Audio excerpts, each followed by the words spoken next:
the guy has a head like a melon, stretching out. No, this he way. had ladies. I can't even talk to you. I don't even know what you're saying. What was it about this film that drew you in? It was more that not so much neo-Nazism, which, to be honest, at the time was so much more marginal and fringe than it is now, amazingly.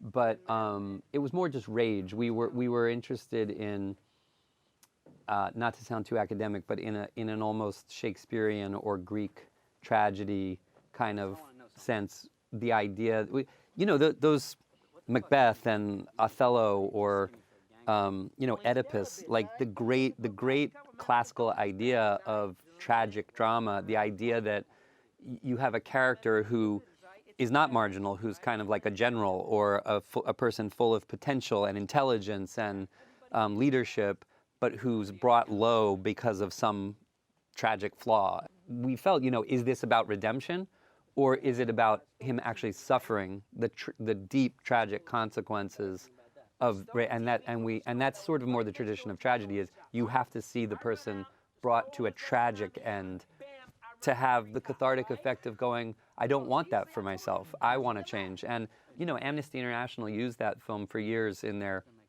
in dialogues they would have about people coming out of race hate and all these things, and tolerance seminars and things like that. And I think that we heard from a lot of people that it had that effect, that it had kind of the effect of making people hit pause in their own life and realize that was not a direction they wanted to go. But sadly, the film is even more relevant today. There are mass shootings that are being driven by neo-Nazis currently. They're just wearing tweed Dockers right now. That's the most amazing and astonishing thing to me, is that which we depicted as a kind of a fringe, extremist kind of thing has become more mainstream. You know what I mean?